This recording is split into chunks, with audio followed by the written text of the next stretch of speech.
చాలా వరకు అందరూ మాట్లాడుకునేది ఏంటి అంటే ఈ ఒబేసిటీ అనేది ఇండియాకి మనం తెచ్చుకున్నాము, మనకి ఒబేసిటీ అన్న పదమే ఇండియాలో లేదు. ఇది ఎంతవరకు వాస్తవం మీరు చెప్పండి.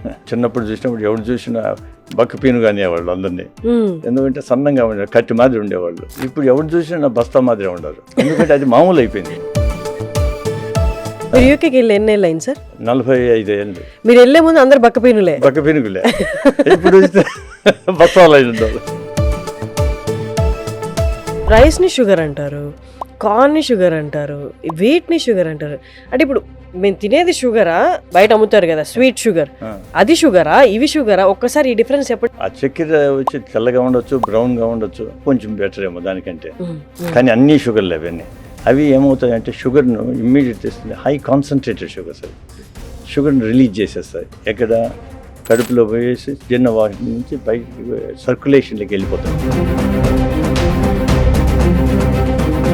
అంటే ఇన్సులిన్ ఎక్కువ ప్రొడ్యూస్ అయిపోతుంది ప్యాంక్రియాస్ నుంచి.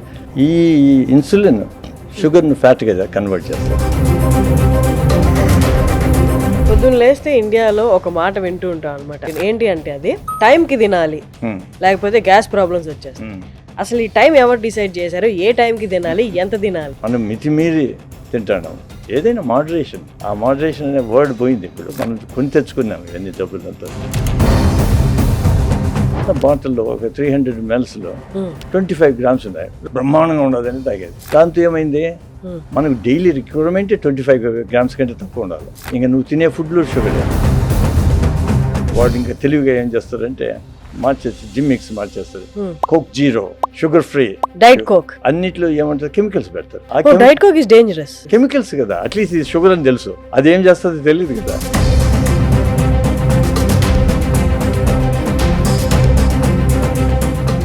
బరువు తగ్గించే ప్రాసెస్ టైంతో ఎలా మారిందో నేను మీకు ఇవాళ చెప్పబోతున్నాను. పూర్వం బరువు తగ్గాలి అంటే సర్జరీ, క్లినికల్ గా మాట్లాడి అంటే మనకి ఓపెన్ సర్జరీ చేసేవాళ్ళు. అంటే మన బాడీని ఓపెన్ చేసి సర్జరీ అనేది పర్ఫామ్ చేసేవారు బరువు తగ్గడానికి. అది ఓపెన్ బేరియాట్రిక్ సర్జరీ అనేవాళ్ళు. దాంట్లో చాలా వరకు ఫెయిల్యూర్సే కనిపించాయి. ఆ సర్జరీకి వెళ్ళిన వాళ్ళందరూ అనస్థీషియా ఇవ్వడం వల్ల కానీ అట్లా చాలా వరకు ఫెయిల్యూర్స్ కనిపించాయి. తర్వాత వచ్చిందే లాప్రోస్కోపిక్ బేరియాట్రిక్ సర్జరీ. మనిషి బాడీ మీద కత్తి పెట్టాల్సిన అవసరం లేకుండా చిన్నపాటి హోల్స్, ఇంజెక్షన్స్ ద్వారా ఈ సర్జరీ అనేది పర్ఫామ్ చేస్తారు. ఇది మొట్టమొదటిసారిగా చేసింది మన తెలుగు వారే. అది యూకేలో మొదలు పెట్టారనమాట. ఇప్పటికి 28 years అయింది వారు ఈ జర్నీ స్టార్ట్ చేసి. ఎంతో మంది ఒబేస్తో బాధపడే వాళ్ళని ట్రీట్ చేశారు ఇండియాలో and at the same time యూకేలో ఆయన పైనీర్ అని చెప్పొచ్చు అనమాట ఈ లాప్రోస్కోపిక్ బేరియాట్రిక్ సర్జరీకి. డాక్టర్ కేశవ్ రెడ్డి మున్నూరు గారి వాళ్ళు మనతో ఉన్నారు. బేరియాట్రిక్ సర్జరీలో హీఈస్ ద పైనీర్. నమస్తే సార్. నమస్తే సార్. మీకు 28 years ఆఫ్ ఎక్స్పీరియన్స్ ఉంది ఈ ఫీల్డ్లో. ఫస్ట్ ఎలాంటి సర్జరీలు జరిగేది, నెక్స్ట్ ఏంటి, మీరు తీసుకొచ్చిన ఇన్వెన్షన్ ఏంటి, ఒక్కసారి చెప్పరా? నేను ఇప్పుడు ఇంగ్లాండ్లో ఉన్నప్పుడు బేరియాట్రిక్ సర్జరీ, ఓపెన్ సర్జరీ చేసేవాళ్ళు ముందు అది నిలిపేసేసారు. అప్పుడు ఏమైందంటే 1998లో రాయల్ లండన్ హాస్పిటల్లో ఉన్నప్పుడు అక్కడ మాకు పెద్ద ఒబిసిటీ క్లినిక్ ఉన్నది. వాళ్ళ బిఎంఐ ఏమంటే 50 నుంచి 100 వరకు ఉండేది. వాళ్ళని ఆపరేట్ చేసేదానికి ఎవరు లేరు ఆ టైంలో. అప్పుడు ప్రొఫెసర్ పీటర్ కోపల్మెన్ అడిగారు, మీరు చేయగలుగుతావు అని. ఓకే అనేసి ఐ టుక్ ది ఛాలెంజ్. ఇది ఎప్పుడు సార్? 98లో. దానికి ముందు వరకు అంత ఓపెన్ చేసేవాళ్ళు. ఓపెన్ చేసి బేరియాట్రిక్ సర్జరీ అంటే ఏంటి సార్, అసలు ఏం చేసేవాళ్ళు? అంటే ఎన్నో రకాలు ఉన్నాయి. ఒకటి వచ్చి బ్యాండ్ అని పెట్టేవాళ్ళు, ఒక రింగ్ మాదిరి పెట్టేది స్టమక్ సైజ్ తగ్గించేదానికి. ఓకే. తర్వాత అది కాంప్లికేషన్స్ వాటితో నిలిపేసేసారు. తర్వాత మనకి ఫుడ్ తింటే వెళ్ళి ఒక సంచిలా ఉంటుంది ఇక్కడ, ఆ సంచికి బ్యాండ్ వేసేసారు. కాబట్టి కొద్దిగా తింటే కడుపు నిండిపోతుంది, ఫుల్నెస్ వస్తుంది, దానివల్ల నిలిపేసింది. బాగానే ఉండదు కాన్సెప్ట్, కానీ దానికి ఫారిన్ బాడీ కదా. ఫారిన్ బాడీ అయినప్పుడు ఏమవుతుంది అంటే అది కట్ చేస్తుంది స్టమక్లోకి, ఇన్ఫెక్షన్ వస్తుంది, కాంప్లికేషన్స్, కొన్నిసార్లు స్లైడ్ అయ్యేసి వామిటింగ్ వచ్చి ఎన్నెన్నో ప్రాబ్లమ్స్ వచ్చినాయి. ముందు మేము లాప్రోస్కోపీ చేసినప్పుడు అది కూడా చేసినాము, ఎందుకంటే అదైతే ఈజీ ఏమో అనుకుని. But within no time ఏమని అనిపించిందంటే ఈ ఆపరేషన్ వల్ల కాంప్లికేషన్స్ ఎక్కువ అవుతున్నాయి, కానీ మనుషులు బరువు తగ్గేదే లేదనేసి నిలిపేసి మిగతా ప్రక్రియలు పోయినాం. స్టమక్ చిన్నది చేసేదానికి, అంటే బ్యాగ్ లైక్ స్టమక్ సంచి మాదిరి ఉండేదాన్ని ఒక ట్యూబ్ మాదిరి చేసేసాం. తర్వాత ఇంకోటి బైపాస్ స్లీవ్ అనేది మళ్ళీ లేటర్గా వచ్చింది, కానీ బైపాస్ ఒక 1950s ఉన్నాయి. ఇప్పుడు బస్ డ్రైవర్కు నేను బైపాస్ చేసినానంటే వాడికి హైపర్లు వచ్చి పడిపోతాడు. వానికి అది అప్రాపరియేట్ ఆపరేషన్ అయినా అతని పనికి అది పనికి రాదు కాబట్టి స్లీవ్ చేసేస్తాం. సో దట్ ఆ ప్రాబ్లం రాకుండా ఉండదు. సార్ కానీ ఇప్పుడు బయట చెప్పేది చాలా వరకు అందరూ మాట్లాడుకునేది ఏంటి అంటే ఈ ఒబేసిటీ అనేది ఇండియాకి మనం తెచ్చుకున్నాము, మనకి ఒబేసిటీ అన్న పదమే ఇండియాలో లేదు. మనకి అన్నం తిన్నా ఏం తిన్నా మనం చేసే కష్టానికి ఎప్పుడు ఒబేసిటీ ప్రాబ్లం అనేది లేదండి. ఇది ఎంతవరకు వాస్తవం మీరు చెప్పండి. మనకు ఏమైందంటే మనం అంతా సన్నంగానే ఉండి మేము చిన్నప్పుడు చూసినప్పుడు ఎవరు చూసినా బక్కపీనుగా అనేవాళ్ళు అందరినీ. ఎందుకంటే సన్నంగా ఉండేవాళ్ళు, కట్టి మాదిరి ఉండేవాళ్ళు. ఇప్పుడు ఎవరు చూసినా బస్తా మాదిరి ఉండరు, ఎందుకంటే అది మామూలు అయిపోయింది. యూకేకి వెళ్ళి ఎన్ని ఏళ్ళు అయింది సార్? 45 ఏళ్ళు. మీరు వెళ్ళే ముందు అందరు బక్కపీనులే. బక్కపీనుగులే. ఇప్పుడు బస్తాలు అయి ఉండరు. ఏం చేస్తావు? ఇది మనం బారో చేసుకునేది ఏమంటే life styles of America we borrowed. దానివల్ల దెబ్బతిరిపోయింది. ఇంకోటి మన ఫుడ్ తినేది, ఏ ఫుడ్ తింటాం. ముందు మేము మా కాలంలో పెస్టిసైడ్స్ వెరీ రేర్. పెస్టిసైడ్స్ వాడకపోతే ఇది మంచిది కాదు, మీరంతా వాడాలనేవాళ్ళు. ఇప్పుడు పెస్టిసైడ్స్ వాడితే మీకు అంత జబ్బులు వస్తాయి. కానీ అప్పట్లో ఎట్లా పండించేవాళ్ళు సార్? అన్ని ఎకరాల పంట పెస్టిసైడ్స్ లేకుండా పురుగు పట్టేది కదా. అంటే మంచి వెరైటీస్ ఉన్నాయి. వెరైటీ ఇప్పుడు రైస్ కూడా అవి అన్ని మంచి రైస్ ఉన్నాయి. అప్పుడు అవి 6 నెలలు పడతాయి. వీళ్ళు 3 నెలలు 2 నెలల్లో పండాలంటే వాటికి ఎంత పెస్టిసైడ్స్, దానికి different modified gene modified foods. మనం తినేదంతా జీన్ మాడిఫైడ్ ఫుడ్స్ తినడం మొదలుపెట్టి. ఇప్పుడు రైస్ ని షుగర్ అంటారు, కార్న్ ని షుగర్ అంటారు, వీట్ ని షుగర్ అంటారు. అంటే ఇప్పుడు మేము తినేది షుగరా? ఇప్పుడు మామూలుగా మనకి బయట అమ్ముతారు కదా స్వీట్ షుగర్, అది షుగరా ఇవి షుగరా? ఒక్కసారి ఈ డిఫరెన్స్ చెప్పండి. Why they are called sugars? Sugars అంటే మనకు ఫుడ్స్లో యాక్చువల్లీ షుగర్ ఉండేది మామూలుగా మనకు తెలుసు. ఆ చక్కెర వచ్చి తెల్లగా ఉండొచ్చు, బ్రౌన్గా ఉండొచ్చు, కొంచెం బెటర్ ఏమో దానికంటే. ఆ జాగ్రత్త కొంచెం బెటర్ ఏమో, కానీ అన్ని షుగర్లు అవన్నీ. అవి ఏమవుతాయంటే షుగర్ను ఇమ్మీడియట్ చేస్తుంది. హై కాన్సన్ట్రేటెడ్ షుగర్స్ అవి షుగర్ని రిలీజ్ చేసేస్తాయి. ఎక్కడ కడుపులో పోయేసి జీర్ణ వాటి నుంచి బయటికి సర్క్యులేషన్లోకి వెళ్ళిపోతాయి. అవి షుగర్ ఎంత క్విక్గా ఇస్తే దీన్ని హై గ్లైసిమిక్ ఇండెక్స్ ఫుడ్స్ అంటారు. రైస్ కూడా అదే మాదిరిదే, అంత లేకుండా కొంచెం వెనకల. నెక్స్ట్ స్వీట్స్ కంటే వెనకల, చాక్లెట్స్ బిస్కెట్స్ వాటికంటే కొంచెం వెనకల అంతే. కానీ ఇవి కూడా అవే చేస్తాయి. ఈ షుగర్ వల్ల ఏమవుతుందంటే ఈ అబ్జార్బ్స్ ఇన్సులిన్ వచ్చి సర్జెస్ హ్యాపెన్, అంటే ఇన్సులిన్ ఎక్కువ ప్రొడ్యూస్ అవుతుంది ప్యాంక్రియాస్ నుంచి.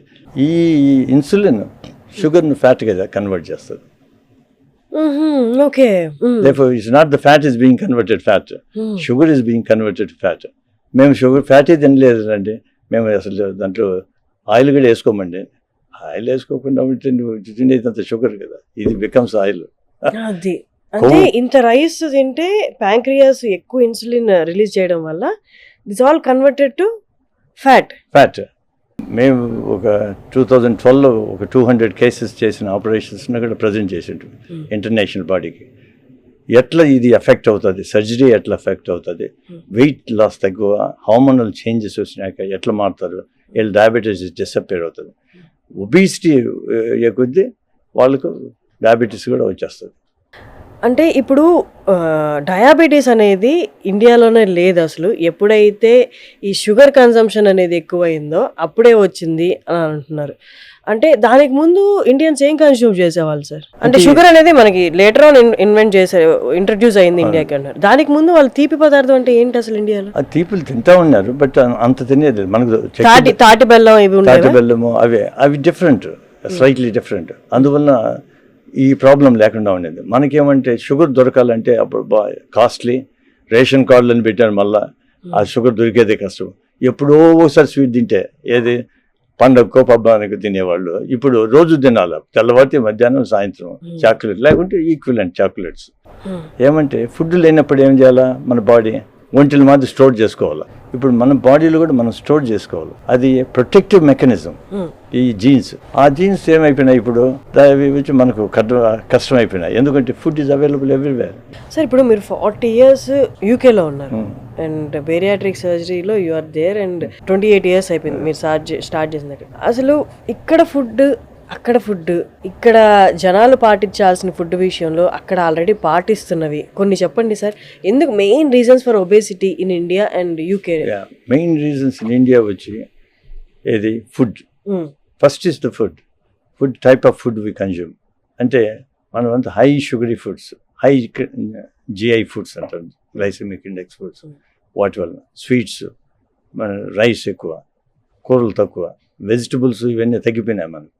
And vegetables and fruits are protective to the body, cell protectors, antioxidants. మన ఫుడ్ అంతా మారిపోయింది. పసుపు వేస్తావు నువ్వు, దట్స్ యాంటీ ఆక్సిడెంట్. మర్చిపోయినారు జనాలు. ఆల్ యాంటీ ఆక్సిడెంట్ ఫుడ్స్ అంతా మారిపోయినారు. అట్లే దాంతోపాటు స్వీట్ కూడా ఉంటాయి కదా, ఇంకా మిగతా ఫుడ్ అంతా. అంటే ఎంతో తింటారు, ఇంత కర్రీ తింటారు, ఇంత రైస్ తింటారు. దాంతో ఏం లాభం? రైస్ కొంచెం ఉండాలి, పిడికిడు, అంతకంటే ఎక్కువ ఉండకూడదు. అంత పైన ఉండిందంటే నువ్వు ఊరికే అన్నెసరిగా నువ్వు బాడీని డ్యామేజ్ చేసుకుంటున్నావు. సార్, పొద్దున్న లేస్తే ఇండియాలో ఒక మాట వింటూ ఉంటాం అనమాట. అది మన ఇంట్లో వాళ్ళ దగ్గర నుంచి కానీ, బయట వాళ్ళ దగ్గర నుంచి కానీ, లేదా మన వెల్ విషర్స్ దగ్గర. ఏంటి అంటే అది టైంకి తినాలి, లేకపోతే గ్యాస్ ప్రాబ్లమ్స్ వచ్చేస్తాయి. అసలు ఈ టైం ఎవరు డిసైడ్ చేశారు? ఏ టైంకి తినాలి, ఎంత తినాలి? 3 పూట్లని ఎవరు పెట్టినారు? అది అవసరం లేదు, బాడీకి ఎంత కావాలి. అందులో వయసు వచ్చే కొద్దీ మనం తగ్గించాలి. ఫస్ట్ ఆఫ్ ఆల్ ఇప్పుడు మన చిన్నపిల్లడానికి వాడికి హై మెటాబలిజం ఉంటుంది కాబట్టి వాడు ఖర్చు పెడుతుంది. ఎక్కడ పట్టినా పెరుగుతాడు. మనం వాడి మీద పెరుగుతున్నామా? లేదు కదా. కాబట్టి మనకు కావాల్సింది చాలా తగ్గాల. అప్పుడు ఎంత తింటాను? 20 దోశలు తింటామని నేను చిన్నప్పుడు. అంటే ఇప్పుడు అటు తింటాం. ఇప్పుడు 20 దోశలు ఉంటే పడిపోతావు. అది దిస్ ఈజ్ వాట్. మనం మితిమీరి తింటాను. ఏదైనా మోడరేషన్. ఆ మోడరేషన్ అనే వర్డ్ పోయింది. ఇప్పుడు మితంగా తినాలా, మితంగా ప్రవర్తించాలా, ఇవన్నీ పోయినాయి కదా. దాంతో మనం కొని తెచ్చుకున్నాం ఇవన్నీ జబ్బులంతా చాలా వరకు. సార్, పూర్వము మన ఇండియన్స్ అందరూ, లేదా సౌత్ తీసుకుంటే, సౌత్ లో ప్రతి ఒక్కరు పొద్దున్న స్టార్ట్ చేసేది, వాళ్ళ డే స్టార్ట్ చేసేది సద్య అన్నంతో. ఇది తెలిసి పెట్టారో తెలియక పెట్టారో, దీని అడ్వాంటేజెస్ ఒక్కసారి మీరు చెప్పండి సార్. ఇప్పుడు ఎవరు సద్యన్నం తినట్లేదు. ఇది బర్చర్ అనే ఒకటి స్వీడిష్ డాక్టర్ ఉన్నాడు, బర్చర్ అని. అందువల్ల ఎక్కడైనా మీరు కావాలంటే 1850s వాడు ఫుడ్ పెడతామంటే వాళ్ళకి అరగకుండా గ్యాస్ అంతా ఫామ్ అవుతా ఉంది. వాడు ఏం చేశాడు, ఓట్స్ కదా అక్కడ వాళ్ళు తినేది, ఓట్స్ రాత్రి అంతా దాని నీళ్ళలో వేసి పెట్టేసేసాడు. మార్నింగ్ తినమన్నాడు. ఎవరికి లేవు గ్యాస్ ప్రాబ్లం లే. ఏమంటే అది పార్షియలీ డైజెస్టెడ్ ఆల్రెడీ. ఆ ఫుడ్ పార్షియలీ డైజెస్ట్ అయిపోయింది కాబట్టి మనం తింటానే ఆ గ్యాస్లో అవన్నీ పోయినాయి. అందువల్ల బర్చర్స్ ఓట్స్ అంటారు. యాక్చువల్లీ మనకి బ్రేక్ఫాస్ట్ కాన్సెప్ట్ కూడా లేదండి. పొద్దున అల్పాహారం అనే కాన్సెప్టే లేదండి కదా. మనం వాళ్ళు ఎప్పుడో 12కో 12:30కో సద్దన్నం అంతే అయిపోయాయి. అది అట్లే ఉంది. అందువల్ల ఎఫెక్ట్ కాదు, నీ బ్లడ్ ప్రెషర్ పోదు, డయాబెటీస్ కాదు, ఇవన్నీ ఎవరికి లేదు. ఇప్పుడు పూర్వీకులు వాళ్ళకు డయాబెటీస్ లేదు. ఎందుకంటే పార్ట్ ఆఫ్ ద రీజన్ ఏమంటే స్ట్రెస్ లేదు. ఫస్ట్ ఆఫ్ ఆల్ అవి తగ్గించుకోవాలి. స్లీప్ ప్యాటర్న్స్, స్లీప్ మనకు బాడీకి కావాలి 6 to 9 hours. అదిలే మనం ఏమంటే ఎప్పుడు సోషల్ మీడియా ఉంటే 2 గంటల వరకు మేలుకుంటూ మళ్ళీ 5-6 లేయాలి వర్క్. ఎక్కడ స్లీప్ వస్తుంది? వర్క్లో కూడా నిద్రపోతారు. That also affects you. And sir, ఇంకొకటి, ఇండియాలోకి సాఫ్ట్ డ్రింక్స్ ఇంట్రడ్యూస్ అయిన దగ్గర నుండి ఇప్పుడు దాకా పెరుగుతూనే పోయింది, కానీ ఈ డయాబెటీస్ అనేది తగ్గలేదు. అండ్ యూకేలో అగైన్స్ సాఫ్ట్ డ్రింక్స్ మీరు చేసింది అండ్ ట్యాక్స్ ఇంక్రీజ్ చేయమని మీరు పెట్టింది ఒకటి ప్రపోజల్ తీసుకురావడం, ఒక్కసారి ఆ జర్నీ గురించి చెప్పండి సార్. షుగర్ లాబీ వాళ్ళు ఏం చేస్తారంటే సైంటిస్టులను తీసుకుని వాళ్ళకి ఫండ్స్ ఇచ్చి వాడు చెప్పిన రీసెర్చ్ అంతా తప్పు చెప్పమన్నారు. తప్పు చెప్పినారు, చిల్లర వస్తుంది కదా అంతే. But they are not true scientist, they are all fake scientist. Therefore మనము అన్ని న్యూస్లో వినేది లేకుండా అంటే రీసెర్చ్ అంతా ఉండేదే కొంచెం తమాయించుకుని ఆలోచించి చేయాలి. ఓ రీసెర్చ్ వచ్చేసింది, దీనివల్ల కరెక్ట్ మనం అనేది అన్నీ తప్పులు. ఇప్పుడు మేము ఒకసారి తెలిసిపోయింది జనాలకు. అందువల్ల చాలామంది వీగన్స్ అయిపోయినారు. ఎందుకంటే వెజిటేరియన్ ఫుడ్ ఈజ్ ఇంపార్టెంట్. దాంతో షుగర్స్ కూడా తగ్గిపోతుంది కదా. ఇప్పుడు కోకోకోలాని ఎన్నో కోలాలు ఏదైతే ఉండాలి, ఎన్నో ఉండాలి, ఫ్యాంట్ అంటే అన్నిట్లో వాళ్ళ చిన్న బాటిల్లో ఒక 300 ml 25 grams ఉన్నాయి. ఇంత బాటిల్లో 25 grams ఆఫ్ షుగర్ ఉండేది, బ్రహ్మాండంగా ఉండదని తాగేది. దాంతో ఏమైంది, మనకు డైలీ రిక్వైర్మెంట్ 25 grams కంటే తక్కువ ఉండాలి. ఇంకా నువ్వు తినే ఫుడ్ లో షుగరే, తినేదంతా షుగరే. నువ్వు more than your requirement you already had it with one soft drink, energy drinks. And childhood ఇది మోస్ట్ ఇంపార్టెంట్. ఇప్పుడు మీరు అంటారు కదా ఏమి స్టేజెస్ మనం ఏమి తీసుకోవాలా, ఇవంతా చైల్డ్హుడ్ నుంచి స్టార్ట్ అవుతుంది. చైల్డ్ కాదు, ప్రెగ్నెన్సీ స్టార్ట్ అవుతుంది. అందువల్ల అక్కడ కూడా ఇంగ్లాండ్ లో కూడా ఇప్పుడు ఆల్కహాల్ నిలిపేసేసారు డ్యూరింగ్ ప్రెగ్నెన్సీ. అది ఎఫెక్ట్ అవుతుంది కదా. ఫుడ్ నిలిపేసేసారు వాళ్ళు కూడా తాగేది. అంటే అది ఇవి education, you change the mind set and total life style for people. Smoking and alcohol ఆ రెండు నిలిపేసేసి ఫస్ట్ ఇవి నెక్స్ట్ స్టేజ్లోకి ఎఫెక్ట్ అవుతాయి చైల్డ్కు. తర్వాత స్లీప్ లేకుండా ఇవేమవుతుందంటే చైల్డ్ స్టార్ట్స్ బికమింగ్ ఫ్యాట్ అయినోడు మళ్ళీ వాడు ఫ్యాట్ ఇది ఫుడ్ తిన్నాడు అనుకో ఇంకా వెరైటీ అని ఏది ఇంకా యాంటీబయాటిక్స్ చిన్నప్పుడు యాంటీబయాటిక్స్ వాడతారు, ఏ జబ్బు వచ్చినా యాంటీబయాటిక్స్. వాళ్ళకు దాని అనర్థమే తెలియదే. దానివల్ల ఏమైందంటే లివర్ డిసీజ్ వచ్చేసేసి వాళ్ళకి దీనివల్ల ఎఫెక్ట్ అయినది మెటబాలిక్ అసోసియేటెడ్ ఫ్యాటీ లివర్ అంటారు. అది అంతా ఎందుకంటే యాంటీబయాటిక్స్ వల్ల. అండ్ ఇంకొకటి సార్, మనం ఇందాక సద్దన్నం గురించి మాట్లాడుకున్నప్పుడు అది ప్రోబయాటిక్ యాక్చువల్లీ. ఇప్పుడు ప్రోబయాటిక్ అని కొత్తగా కాన్సెప్ట్ ఒకటి మాట్లాడడం, ప్రోబయాటిక్స్ తీసుకోండి అన్నాం. కొన్ని డ్రింక్స్ ఉన్నాయి ప్రోబయాటిక్ డ్రింక్స్ అని, అవి పరగడుపును తీసుకోవాలి అంటారు. Are they good or not? అంటే probiotics in general are good anyway, they don't do any harm. How much they good అనేది మనకు తెలియాలి. మనం ఇవి ప్రోబయాటిక్స్ తీసుకుంటే అవన్నీ డ్యామేజ్ అయిపోతాయి ఇక్కడ అసలు. యాక్చువల్గా ఏమంటే స్టమక్ లో యాసిడ్ ఉంటుంది కదా, acid kills most of the things. పొద్దున్నే తీసుకుంటే అయిపోతుంది. కాబట్టి వాటర్ ఏదైనా తాగేసేసి బాగా ఆ యాసిడ్ అంతా డైల్యూట్ చేసి అప్పుడు కావాలంటే తీసుకుంటే అది మంచిది. ఓకే. సో ఎవరైతే ప్రోబయాటిక్ తీసుకుంటున్నారో పరగడుపునే కాకుండా కొంచెం వాటర్ తాగి ఫ్లష్ అవుట్ అయిన తర్వాత దే కెన్ హ్యావ్ ఇట్. ఇప్పుడు కాఫీ తాగేది కూడా అంతే కదా, నీళ్లు తాగేసేసి మళ్ళీ కాఫీ తాగుతాం. ఎందుకంటే ఇరిటేట్ చేస్తుంది. కొందరికి ఇరిటేట్ కాదు, but most of the people irritate. అందువల్ల నీళ్లు తాగేస్తే కొంచెం అదంతా సర్ఫేస్ అంతా ఇది అవుతుంది, అప్పుడు కాఫీ తాగిన పర్లేదు. Okay sir, according to Indian climate, ఇక్కడ ఉన్న ఎన్వైరన్మెంట్ ప్రకారము మార్నింగ్ టు ఈవినింగ్ వాళ్ళు ఏం తినాలి, ఎప్పుడు తినాలి, ఎన్నిసార్లు తినాలి? మనిషికి అవసరం ప్రకారం తినాలి. నెంబర్ 1, ఆకలి వేసినప్పుడు తినాలి. ఆకలి అయినప్పుడు తినాలి. ఆకలి కాకుంటే తినద్దు. ఈ పొద్దున మధ్యాహ్నం సాయంత్రం డిన్నర్ అవేమి నేను ఫుడ్ తిన్నాను అనుకో నిద్ర వచ్చేస్తుంది, నిద్రపోతుంది. మనకి అవసరమైనంత తినాలా, తినకూడదు. అవసరం ఏముండదు, తక్కువ తింటే మంచిది కదా. మనం తినేదానికి బతుకుతున్నామా, బతికేదానికి తింటున్నామా, అది తెలుసుకోవాలి. అది తెలుసుకోవడానికి చాలా టైం పట్టేస్తుంది సార్. తట్టుడే కదా, అది ఎర్లీగా తెలుసుకుంటేనే మేలు. Early the better. తర్వాత ఫుడ్స్, ఎటువంటి టైప్ ఆఫ్ ఫుడ్స్. మనం జనరల్ గా ఇంతకుముందు నాన్ వెజిటేరియన్ అనేవాడు కూడా వన్స్ ఏ మంత్ తినేవాడు, కాబట్టి ఆల్మోస్ట్ వెజిటేరియన్. మరి ఫిష్ మంచిది, ఎగ్స్ మంచిది. ఇవి ఫిష్ ఇస్ జనరలీ ఓకే, ఎందుకంటే ఆ ఫిష్ ఎక్కడి నుంచి వచ్చింది అయ్యేట చూడాలి కదా. అది మనం అంతా రీసెర్చ్ చేయలేం కాబట్టి ఆలోచించండి.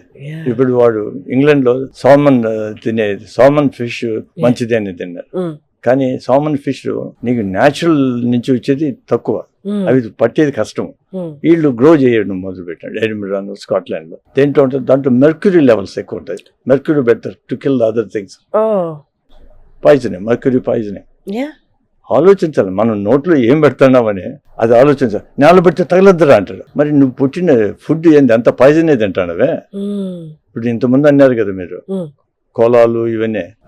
వాడు ఇంకా తెలివిగా ఏం చేస్తారంటే మార్చేసి జిమ్మిక్స్ మార్చేస్తారు. Coke zero, sugar free, diet coke, whatever, అన్నిట్లో ఏమంటారు కెమికల్స్ పెడతారు. Diet coke is dangerous. Even dangerous. మాల్ కోక్ అని diet coke is more dangerous. Chemicals కదా, అట్లీస్ట్ ఇది షుగర్ అని తెలుసు, అదేం చేస్తుంది తెలియదు కదా. అది ఇంకొంచెం ఏం లేదు. ఇప్పుడు now they are saying that they cause cancers, obesity. Therefore diet coke తాగుతున్నారు మంచిది అంటే లేదండి, అన్నీ అంతే. మామూలు మంచి నీళ్ళు తాగు, లేకుంటే టెంకాయ నీళ్ళు తాగు, ఇంకా ఫ్రెష్. అది తర్వాత మజ్జిగ నీళ్ళు తాగు ఇంట్లో ఉంటే. సింపుల్ థింగ్స్ మనకు అన్నెసరీగా మనం కొని తెచ్చుకోవడమే. సో 25,000 పైగా పేషెంట్స్ ని ట్రీట్ చేసి, అది కూడా ఏంటి యూకే లాంటి దేశంలో. యూకేతో కంపేర్ చేస్తే మన పాపులేషన్ చాలా ఎక్కువ. అలాంటి కంట్రీలోనే 40 ఏళ్ళు ఉన్నారు, 28 ఏళ్ళకి పైగా బేరియాట్రిక్ సర్జరీలో ఉన్నారు. So 25,000 plus patients and 7,500 plus surgeries అన్నమాట. ఇప్పుడు ఇండియాకి వచ్చారు, వారి స్వదేశానికి వచ్చారు. ఇప్పుడు మీ అందరి కోసం అవైలబుల్ లో ఉన్నారు. సార్ని కేశవరెడ్డి గారు, డాక్టర్ కేశవరెడ్డి గారిని మీరు ఎలా రీచ్ అవ్వాలి అని అనుకుంటున్నారా, నేను డీటెయిల్స్ అన్ని కింద ఇస్తాను. మీరు డైరెక్ట్ గా డాక్టర్ గారిని మీరు రీచ్ అవ్వచ్చు. ఆయన ఇంకా మీదట ఇండియాలోనే ఉండబోతున్నారు. Thank you so much sir. Finally మీరు ఇండియాలో మా అందరి కోసం వెనక్కి తిరిగి వచ్చి మా అందరి కోసం మీ ఎక్స్పీరియన్స్, మీరు అక్కడ ట్రీట్ చేసిన ఎక్స్పీరియన్స్ ఇక్కడికి వచ్చారు కాబట్టి మీ ఎక్స్పీరియన్స్ గురించి నేను చెప్పాల్సిన అవసరం లేదు, చూసిన వాళ్ళందరికీ అర్థమై ఉంటుంది. Thank you so much sir.